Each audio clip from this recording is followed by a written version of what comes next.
Yo, it's Guido coming at you with the Tactics Talk. Welcome back, everybody. And today we have Nexus Exus, who's going to drop a serious amount of damage in an all-10 battle in his Sturv 103B. Relatively small alpha on this thing, 400 or so, something like that. So if you got to drop the amount of damage Nexus Exus is about to drop, you got to shoot a lot. Shoot early, shoot often. That's what I always say. He is running a rammer. He's got a bounty rammer. He's got bounty optics and an improved turbo compressor. That is an interesting combo for a Sturv. I'm not going to question it because of the damage he puts out. I'm questioning it. It's very strange. Not bad. I don't know. Vision. What is this? The Vision Firepower Speed mod. He's also got some, I don't know, what do they got? Coffee, cinnamon, a box of cinnamon buns or whatever it is the Swedes have, and a couple kits. We are on Himmel's Live Oaksdorf. Himmelsdorf Oaks Live. What are you going to do with a Sturv on this map, my friends? Are you going to go to the middle and snipe a Lama Ding Dang? Are you going to push up into the front and punch him in the face? I don't know. I haven't seen it. But Nexus Exus is in Clan Rel 2, and he is in his Tier 10 Sturv 103B. Okay, man, we're hauling the buns here. 55 kilometers through all kinds of stuff, knocking trees down, driving up onto, driving up onto the bridge. This thing is a little bit weird to drive because its hull traverse is quite fast, and it has a short wheelbase, so it sort of spins around on itself right there.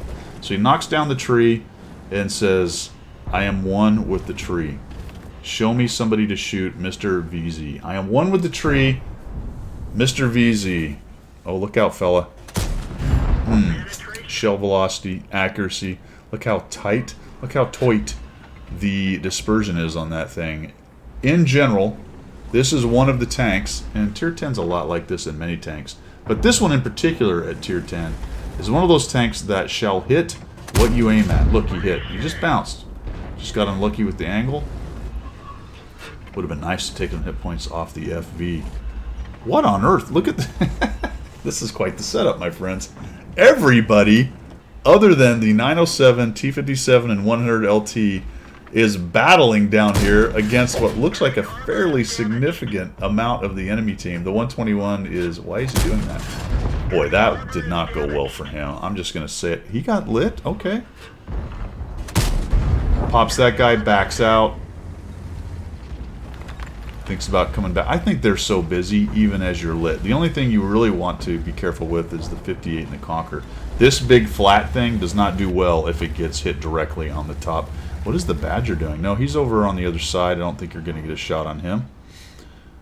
And it looks like Nexus's team has absolutely massacred the enemy over here. There's only one poor guy getting beat up. There's a Badger making a runner. But that leaves quite a few tanks, my friends. So let's see what his team does. Oh, geez, what's happening? Look at that. All he has to do is aim at it. The shell velocity is so fast, he barely needs any lead fire with this thing. Absolute monster, though. Tearing up. This poor Badger knows he isn't going to get away, right? He's like, oh, this sucks. Yeah. He knew, I knew, you knew. Everyone knew Mr. Badger was not going to get away. We have a situation back at the cap, man.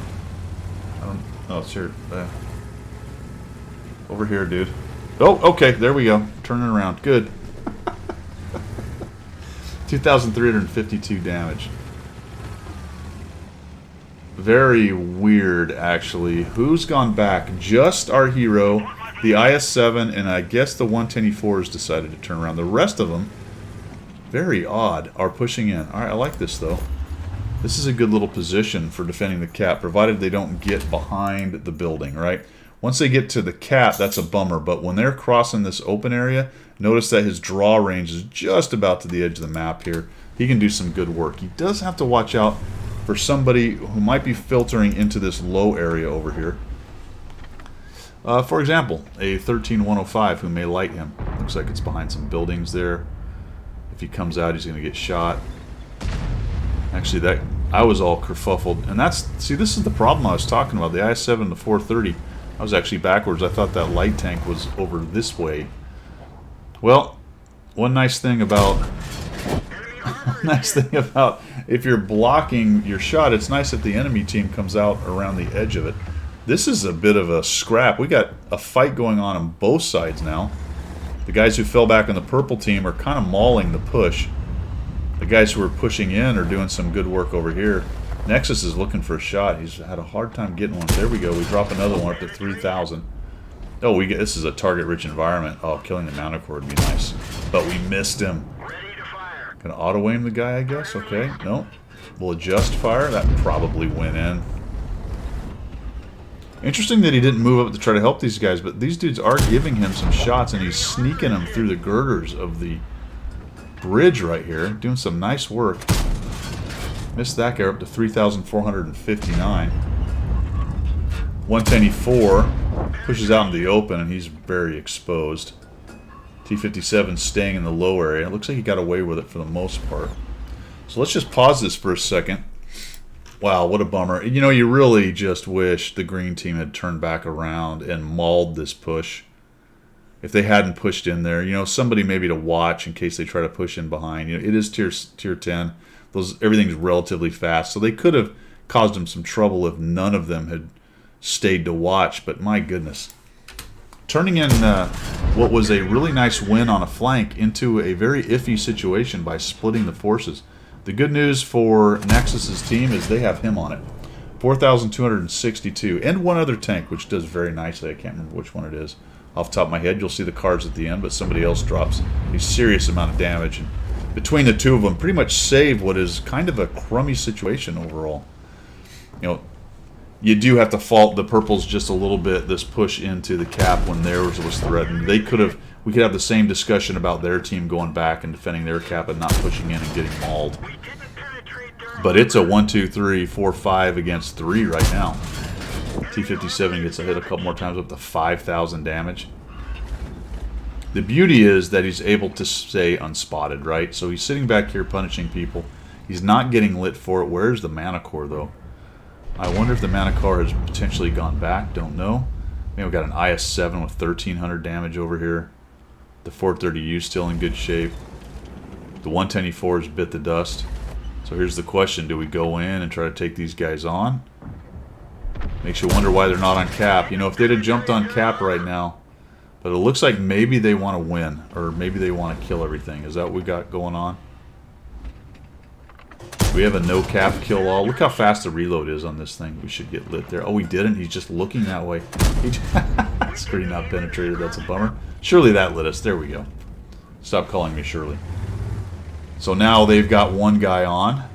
Nexus's team has one guy on. He's up to 5,482. Turns around, goes forward. Now we're using that Turbansky right there, moving along. There's 3 to 2. What on earth? Well, how's this going to go down? Nexus is making a runner. Oh, they got off the cap. Very interesting. And is this... oh, that... I guess he missed. That was weird. Alright, is this a cap win?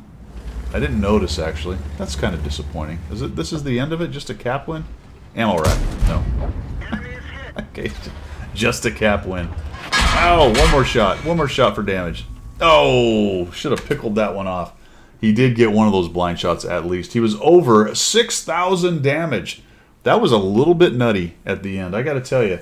Both teams kind of making mistakes, in my opinion, by pushing onto caps when all they really need to do was swing back and kill the wretched remainder of the pushers.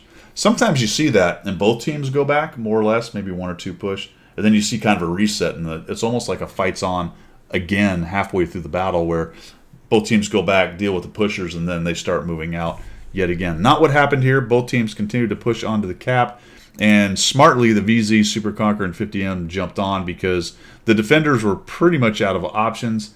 It's very difficult for a Sturv 103B to push in and do some good work. A little bit perplexing as to why the 430U, 60 TP, and IS didn't just get on cap, but perhaps they had a bit of the no cap kill all thing going on. They were ahead quite a bit there towards the end. They might have thought they had it, but green team wins it, jumps on the cap. There's a whole discussion in there about setting cap conditions, but we're going to let it go for today. Thanks for tuning in, and thank you to Nexus Exus for setting that in. Big damage, nicely done with the Sturv. That's a tank you don't see featured a whole bunch. That's all I've got for today. We will see you.